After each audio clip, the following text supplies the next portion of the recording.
Estás a punto de escuchar Alas de Búho, revista radiofónica con temas de actualidad explicados en voz de los expertos. Aarón Grajeda Bustamante y Jacobo Mendoza Ruiz nos llevan en un rápido vuelo a conocer asuntos de relevancia social vistos desde lo local. ¡Comenzamos!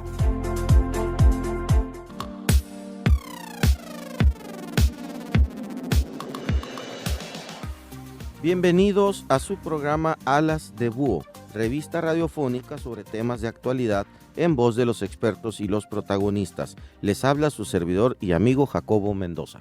Alas de Búho es un espacio estrictamente académico para el debate plural que tiene como objetivo profundizar sobre aspectos determinantes en la vida social, económica y cultural de nuestro estado. Les saluda su amigo y conductor Aarón Grajeda. El tema de hoy: agua, sociedad, grupos étnicos y proyectos de desarrollo. Para ello contamos con dos expertos en la materia, el doctor Armando Haro Encinas y el doctor Héctor Vega de Loya. Bienvenidos. Profesor del Colegio de Sonora, Armando Haro Encinas obtuvo un doctorado en antropología por la Universidad Rovira Virgili de Tarragona, en España. Sus líneas de especialidad son la epidemiología sociocultural y la atención a la salud en situaciones interculturales. En ese mismo tenor, el doctor Héctor Vega de Loya es docente del Departamento de Historia y Antropología, miembro del Sistema Nacional de Investigadores y trabaja temas relacionados con el medio ambiente y el uso social del agua en comunidades tradicionales. Pues la primera pregunta para entrar en materia, me gustaría iniciar esta conversación partiendo de una ecuación, ¿no? Y conocer su apreciación como expertos en el uso de recursos naturales, agua y salud. ¿Estamos con números rojos o números negros respecto a las conquistas sociales y jurídicas de las comunidades indígenas y tradicionales, respecto pues, a las amenazas de despojo y contaminación de la última década? ¿Cómo saldría el balance, doctor Vega? Sí, buenos días. Yo creo que los números rojos han empezado ya desde hace 20 años, ¿no? Creo que el modelo neoliberal que empezó con la reforma a la Ley de Aguas Nacionales en 1992, en el sexenio de Salinas, fue en cierta forma el principio de una espiral de generar un proyecto de aguas particularmente dirigido al sector privado. Entonces, en función de que un bien como es el agua, que es un derecho, sea otorgado para las personas, entes privados que no solamente paguen, sino que estén involucrados en el desarrollo, administración de la infraestructura relacionada con el agua, como puede ser el drenaje, los sistemas municipales de agua, ha generado a lo largo de 20 años una serie de conflictos que no necesariamente tiene que ver con el despojo, sino con la administración de un bien. En ese sentido, yo creo que estamos en un momento anacrónico, porque tenemos una ley que está fundamentada en el principio de un bien privado, y por otra parte tenemos una serie de comunidades afectadas que están basando sus intereses en el concepto de derecho humano, ¿no? Entonces tenemos una ley nacional que si bien le da prioridad al sector privado, tenemos un grupo de afectados que lo vemos, por ejemplo, en las diferentes demandas, y podemos poner un ejemplo en el caso de los yaquis o en el caso de Río Sonora. Los estándares que ellos están solicitando son internacionales, y el paradigma internacional está a cambiar de ver el agua como un recurso a ver el agua como un derecho humano. En ese sentido, ¿qué nos muestra la situación que viven actualmente la CENI? El caso de la comunidad Guarijío es un caso emblemático, doctor. ¿Seguimos con números rojos? Pues bastante rojos, diría yo, pese a que se puede decir que también estamos en un panorama muy cambiante y de muchas esperanzas también al mismo tiempo. Es decir, quizás en un momento como no se veía desde hace muchas décadas, ¿no? Justamente pues el empeño hacia la privatización del agua y hacia el uso pues ha conllevado la contaminación de todas las cuencas. Actualmente solamente hay un solo río de los grandes del país que está sin presa, que es el río San Pedro, que justamente pues un dato verde ahí, vamos a decirlo así, es que el Consejo Intercomunitario, que se compone de coras también y de mestizos y también participan los huicholes y los tepehuanos, ha logrado impedir la construcción de la presa Las Cruces, ¿no? En el caso de los guarijíos, pues vamos a referirnos también a una situación en extremo paradójica, ¿no? Que es que los guarijíos desde 2011 comienzan una lucha muy intensa realmente por defender su territorio frente a este proyecto de presa, acudiendo a instancias nacionales, internacionales. Yo soy parte de un grupo de asesores que participan varios académicos y activistas también a nivel nacional, que ha venido apoyando a los guarijíos desde este año. Y bueno, pues la presa, pese a todo, pese al montón de irregularidades cometidas tanto en materia ambiental como al hecho de no haber realizado nunca una consulta y en cambio sí todo un ejercicio de simulación que incluso divide a la tribu hasta el momento, ¿no? Entonces, bueno, en 2013 pues se concretan una serie de cuestiones justamente que logran que la presa logre la construcción en 2014, pero también en 2013 los guarijíos meten un amparo, ¿no? Que es primeramente acogido en Obregón, es desestimado, pero pues se continúa hasta que se logra recurrir al tribunal aquí en Hermosillo, el colegiado lo acoge el caso, lo regresa a Obregón nuevamente, aquí hay un cambio de juez, entonces primeramente parecía haber luz verde, finalmente vuelven otra vez a echar para atrás el caso, entonces sí, Hermosillo retoma el caso, y finalmente después de un proceso muy largo, o sea, estamos hablando de prácticamente 5 años en los cuales la presa se construye y llega hasta el 80% más o menos actual, pero pues con una serie de irregularidades por lado de su construcción, que no vamos a abundar en ellas, desde el punto de vista de la construcción en sí, de la calidad de la obra, que tenemos nuestras dudas en este caso. Y finalmente, pues en este año apenas, a finales de febrero, apenas el 6 de marzo, se logra hacer oficial el hecho de que este tribunal de Hermosillo reconozca finalmente la legalidad del amparo presentado por los guarijíos y determine que efectivamente no hubo consulta indígena, que tanto el manifiesto de impacto ambiental como el permiso de construcción de la obra hechos por la Semarnat y por la Conagua son inválidos, y que se les obliga a estas dos instancias a hacer la consulta con todos los que manda la ley, vamos a decirlo así, ¿no? Y bueno, pues pareciera esto que tendríamos que hacer bombo y platillo, porque es una decisión que senta precedentes en la jurisprudencia a nivel nacional. Sin embargo, pues hemos encontrado prácticamente cerco informativo aquí en Sonora. Este es apenas la tercera vez que venimos apenas a medios, pues como Radio Unison o medios que no tienen demasiado alcance, ¿no? Pero la prensa, sobre todo, pues incluso la nacional, o sea, nos sorprende mucho que no haya habido ningún anuncio sobre esto, más que algunas pocas manifestaciones, como don Carlos Moncada, por ejemplo, que a nivel de internet pues publicó inmediatamente la noticia, pero realmente no ha habido esa resonancia que esperáramos, ¿no? Y el gobierno del estado, o el grupo de los preseros, como le llaman los guarijíos, a todos aquellos que han abogado por el ejercicio de la presa, donde se incluyen gentes que a la vez son empresarios y a la vez son políticos y a la vez a veces forman parte incluso de la mafia local, ¿no? De eso estamos hablando, ¿no? Entonces son personajes pues que ahora tienen una cara, ahora tienen otra. Y bueno, pues curiosamente, pues a pesar de haber ganado el amparo, se les está obligando en este momento a firmar un fideicomiso por solamente 13 millones de pesos.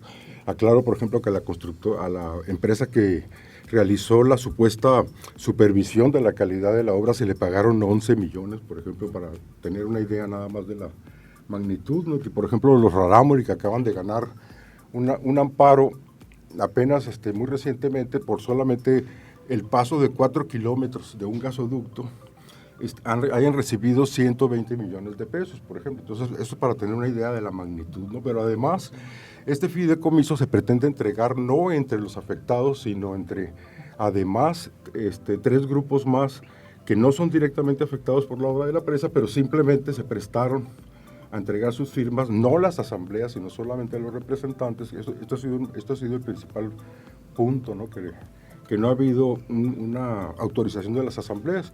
Entonces, a pesar de todo esto, pues se les está obligando a firmar este fideicomiso en este momento, y las divisiones ahorita pues están muy fuertes al respecto. Estamos conversando en Alas de Búho, revista radiofónica sobre temas de actualidad, con Armando Haro Encinas y Héctor Vega de Loya. Hablando de conceptos sociales complejos como el de resiliencia, ¿Qué nos dice respecto a la lucha de los pueblos originarios y comunidades que se organizan ahora en la defensa de sus derechos humanos y recursos naturales? Doctor Vega, ¿qué nos enseñan casos como el del río Sonora? Bueno, primero, seré sincero, no suelo utilizar mucho el concepto de resiliencia, porque tiene una carga ideológica muy fuerte con el neoliberalismo, ¿no?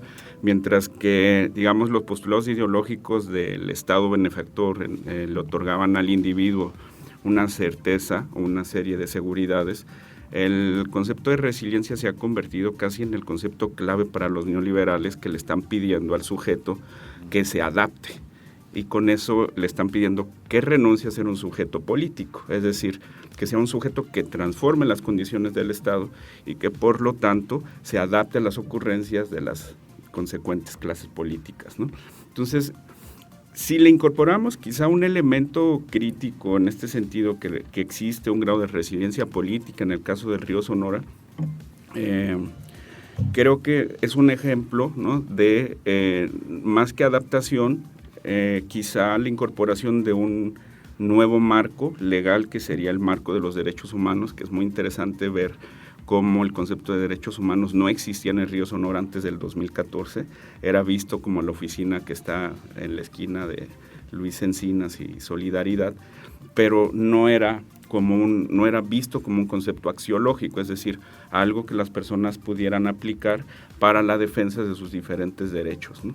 Entonces, en ese sentido, quizás si planteamos la resiliencia como una resiliencia política, las comunidades del río Sonora efectivamente han transitado por la incorporación de nuevos elementos que van desde la organización comunitaria, la asesoría e incorporación de la sociedad civil, ONGs internacionales, la utilización del marco jurídico, los derechos humanos efectivos en los juicios de amparo que han llevado a cabo por diferentes violaciones a sus derechos humanos, y sobre todo el referente de que existe un marco internacional que les permite luchar de manera efectiva para la no repetición, para la participación de las comunidades en los proyectos extractivos y también para el derecho a un medio ambiente sano y una remediación efectiva, ¿no? En este caso se han venido dando logros significativos en el derecho. México es una de las entidades que firma de entrada todos los tratados internacionales. A mí me gustaría plantearle en ese sentido, doctor Armando Haro, ¿cuál es el papel de la relación internacional para apoyar la búsqueda de justicia de los pueblos originarios? En este caso, usted mismo ha trabajado con la Fundación Christensen, ¿no? Como buscando estas alianzas internacionales. ¿Cómo entrarle desde esa visión a los problemas y qué experiencias positivas pudieran retroalimentar las luchas que las comunidades están dando? Pues a mí, por ejemplo, me parece muy significativa la organización Agua para la Vida, Agua para la Vida, que opera desde 2012, que desde 2016 pues tiene una iniciativa, una propuesta muy interesante de una ley de aguas nacionales, esta justamente ciudadana, que es bastante avanzada a mi ver. Digo, yo no soy un especialista en los temas del agua, originalmente en realidad yo vengo de la medicina, ¿no? Y de ahí pasé hacia la antropología. Por ejemplo, me parece muy importante la democratización en concreto que promueve la ley de aguas, y sobre todo también el hecho de que en vez de obligar, por ejemplo, a las organizaciones sociales, en este caso me refiero a los pueblos indígenas, a los ejidos también, a los campesinos, a los locales, a no tener que estar buscando concesiones del agua, porque las concesiones del agua pues se han vuelto, antes era, digamos, la tierra, el bien acaparable, ¿no? Ahora estamos en un momento en que los derechos del agua se han convertido justamente en este bien que se pelea a las grandes corporaciones, ¿no? Entonces, bueno, fundamentalmente tiene que ver con revisar todo este espectro de concesiones concedidas justamente desde la aprobación de 1992 de la Ley de Aguas Nacionales, en toda esta etapa neoliberal, porque no solamente es en términos de aprovechamiento, ¿no? sino también en términos de la contaminación que ha traído todo esto, porque estamos hablando de aprovechamientos mineros, no solamente agrícolas. En el caso del río Mayo, que es el que yo conozco mejor, pues la principal fuente viene de los agrotóxicos, de los agroquímicos que se utilizan en el distrito 38 de riego, y esta es una situación no muy conocidas y sin embargo de la que existen una serie de evidencias y de pequeños estudios que dan a entender que el problema es mucho más grave de lo que pensamos, ¿no? Y a cambio, pues tenemos una cuenca que es una de las mejor conservadas del país en lo que es las partes altas y las partes medias, que es donde están los grupos indígenas. Entonces esta segunda presa que se va a construir, pues va a llevar las cosas mucho más arriba. El problema, lo que es el asunto de la erosión, si se ven imágenes por satélite, se ve muy claramente cómo toda la parte de la cuenca baja, la pegada a la costa, donde está el desarrollo, donde está la agricultura, pues está tremendamente erosionada, ¿no? Me gustaría preguntarle al doctor Vega en este sentido, para provocar sobre la misma reflexión.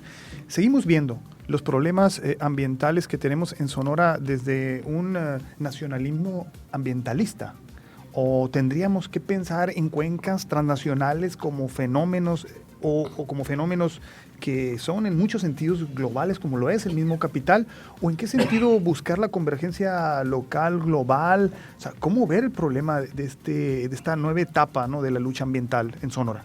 Sí, sin duda, cada uno de los diferentes conflictos ambientales que tenemos registrados, creo que 536 por el doctor Víctor Toledo, cruza, interseccionalmente las tres dimensiones de lo local, lo regional, lo nacional y lo global, ¿no?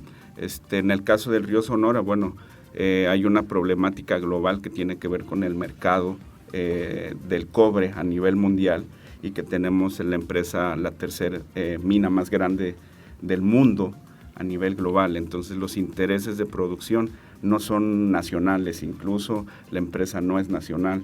Entonces esa dimensión es muy interesante tomarla en cuenta para ver, el alcance de las acciones jurídicas que pueden tener las comunidades afectadas, y en ese sentido regreso no al anacronismo en el que vivimos legalmente en México, en donde tenemos una sociedad civil intentando mover el Estado, transformar el Estado hacia los paradigmas del derecho internacional, y un Estado que se sustenta en los paradigmas del neoliberalismo y del sector privado, ¿no? Entonces en los juzgados estamos viendo que los juzgados optan por el derecho nacional, y las comunidades afectadas optan por el derecho internacional. Entonces, por ejemplo, en el caso del río Yaqui, ¿no?, se agotan todas las instancias nacionales porque el derecho nacional le da la razón al Estado, ¿no?, le da la razón a esta óptica de la privatización del recurso agua, y los yaquis se tienen que ir ante la Comisión Interamericana de Derechos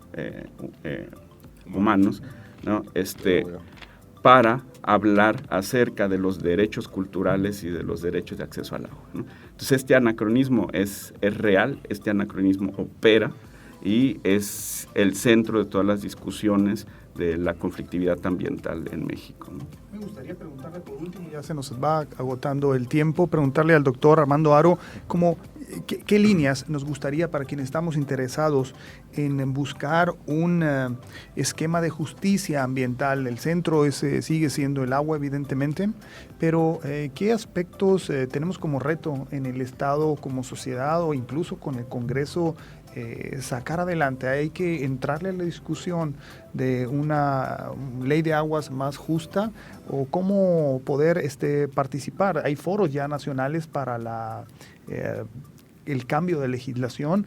Estamos en condiciones, la red de expertos en medio ambiente y agua, ¿no?, para participar en este sentido en el debate. Sonora, ¿cómo se está viendo, doctor, en el panorama nacional lo que respecta a comunidades tradicionales, comunidades étnicas y recurso agua en específico? O sea, las dos preguntas irían en ese sentido. ¿Estamos con capacidad estructural para quienes estamos interesados del tema de entrarle a la discusión? Ese sería uno. ¿Y cómo se nos ve a Sonora en el concierto nacional como pues una entidad con problemas de agua significativos, ¿no? Pues efectivamente somos de las entidades críticas en cuestiones de agua, por las cuestiones también del ecosistema del desierto y todo esto, pero yo diría que también desde el punto de vista de la academia en Sonora tenemos muchísimas carencias, ¿no? Por ejemplo, somos el estado probablemente más minero y sin embargo los que están por parte de la geología pues están contratados por las mismas empresas, los estudios que hacen, al igual que los químicos, por ejemplo, en el caso de la contaminación y de muchas de las cuestiones, pues están sujetos a a cláusulas de confidencialidad. Yo desde el Colegio de Sonora, por ejemplo, por parte del Comité de Ética que hemos estado llevando a cabo en salud, en realidad, pues he tenido la propuesta que está por discutirse, en realidad, por ejemplo, de que una entidad pública no debería de avalar proyectos que tengan como interés la ganancia privada, ¿no? Sencillamente, pues porque una definición de corrupción significa hacer uso de los fondos públicos para fines privados, ¿no? Entonces, con ese principio, sencillamente, evitar, por ejemplo, que nos estén llegando solicitudes, por ejemplo, de parte del Comité de Ética de una minera, por ejemplo, para hacer una evaluación de impacto, ¿no? Cuando en realidad la evaluación de impacto se convierte en todo mecanismo de manipulación, por ejemplo, para convencer a la gente de que este impacto no ha de ser tanto, ¿no? Entonces, nos enfrentamos a una serie de retos de este tipo muy importantes porque no tenemos la capacidad de evaluar impactos, cosa que también yo diría que pese a que hay muchísima información y ha habido muchos trabajos realizados, no tenemos un esquema de concepto de cómo evaluar.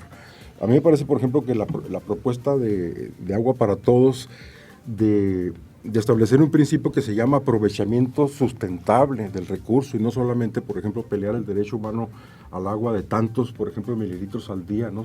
Es un elemento importante. Y otro elemento que yo rescato de mi propia experiencia en el caso de la asesoría con los guarejillos es otro reto muy grande, que es la importancia de aflorar el manejo de las cuencas en el sentido de estudiar una cuenca en todo lo que implica para poder apreciar los impactos, ¿no? Y esto implica no solamente la interdisciplina, sino también la transgeografía, vamos a decirlo así, porque en el caso del río Mayo, por ejemplo, el Consejo de Cuenca, pese a que integra los 9 municipios que componen la cuenca del río Mayo, son 4 en Chihuahua y 5 en Sonora.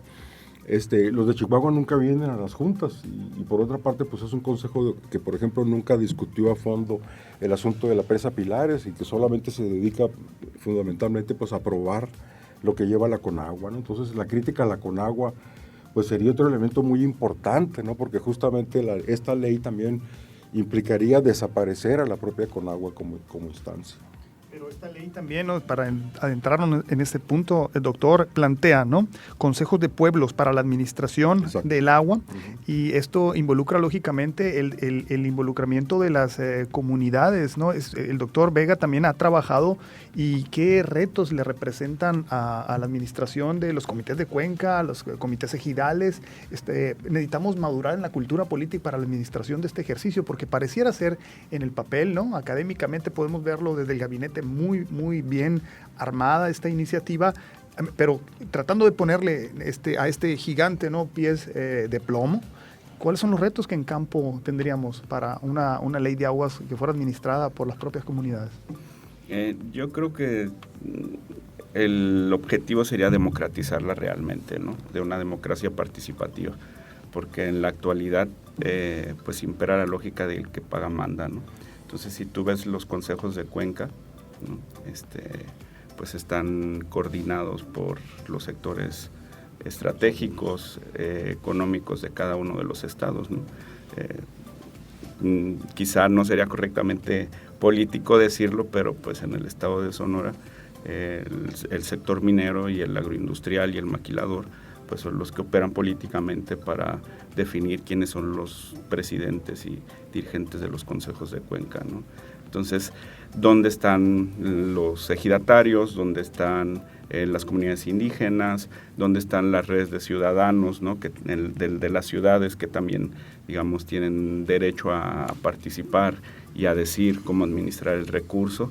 Y finalmente, yo creo que sin duda la participación ciudadana es el reto, ¿no?, aquí a conseguir, porque todo este sistema de privatización también se traduce en un mayor pago de impuestos y en una mayor deuda pública de los ayuntamientos, ¿no? Entonces sí, necesitamos una democracia participativa en el tema del agua, ¿no? ¿Con qué cerramos, doctor, esta reflexión? ¿Cuáles son las tareas así que pudiéramos apuntar inmediatas para impulsar esta justicia restaurativa, evidentemente, de esos despojos, ¿no?, documentados?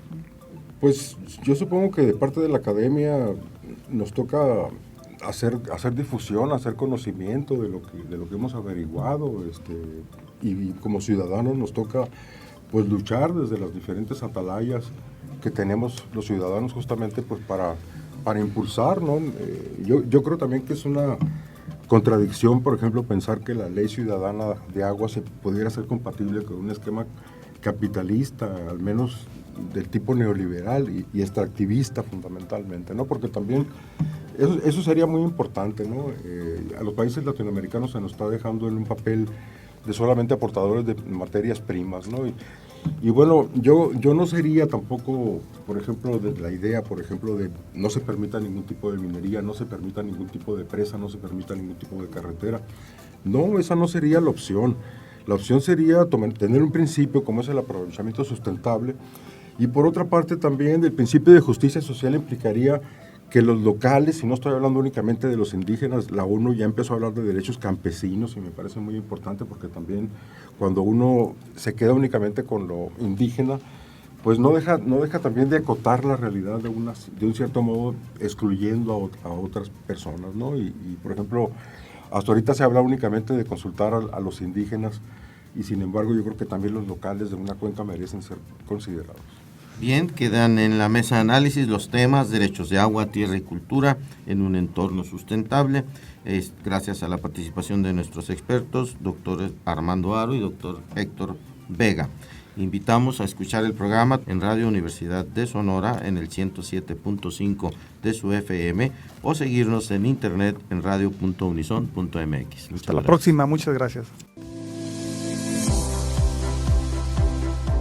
Hemos escuchado una emisión más de Alas de Búho, revista radiofónica con temas de actualidad explicados en voz de los expertos. Te esperamos el próximo miércoles a las 10 horas para conocer mejor nuestra realidad social y emprender juntos el vuelo. Alas de Búho.